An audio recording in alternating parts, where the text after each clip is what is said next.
When we have crimes like this, we never forget, Sacramento Undersheriff Jim Barnes said during a press conference Wednesday, describing the announcement as an historic day.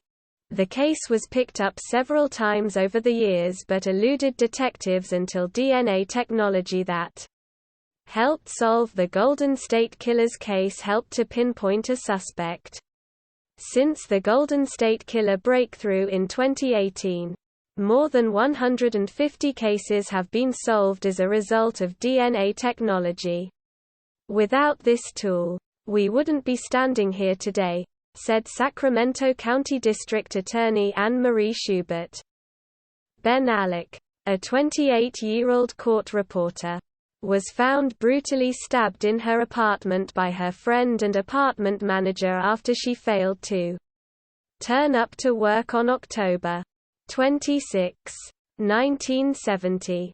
According to a retired sergeant at the Sacramento County Sheriff's Department, Mickey Lynx, Bennallack was asleep in her bed when sometime between 11:30 p.m. on October 25 and the early morning hours of October 26. The suspect made entry into her apartment by climbing up to the second-story balcony and through the open slider.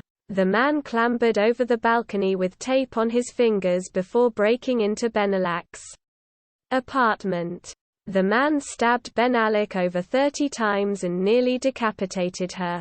She sustained multiple defensive wounds on her hands and arms, indicating she fought for her life. Hours before her death, Bennallack spent the evening with her fiancé, Chief Public Defender Faris Salami. The two were set to marry in just weeks. At approximately 11:30 p.m., Salami left Bennallack's apartment to return to his own residence. He told detectives at the time that when he left the Bell Street apartment, Bennallack was in bed and the sliding glass door, which opened to the second-story balcony, was slightly ajar to allow the cat to go outside. After the killing, investigators located a blood trail that began on the balcony, continued to the sidewalk below and around the apartment complex buildings, and ended at the parking lot. The investigators determined the suspect cut himself during the murder and possibly left the scene in a vehicle. It wasn't until 2004 that a DNA profile was developed from the blood drops. But a search through the state and national CODIS databases found no match to an offender.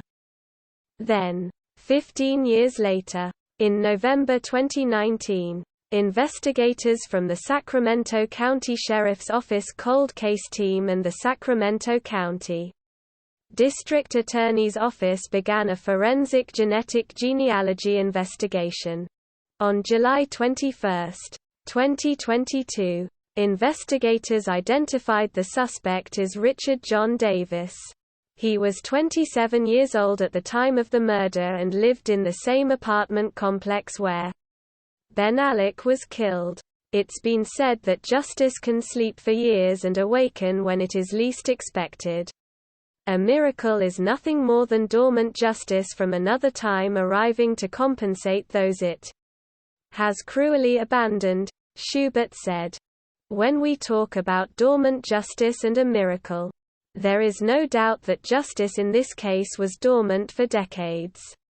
Over the years, for those of us who worked in the courthouse, I often got asked by court reporters what's going on with Nancy's case.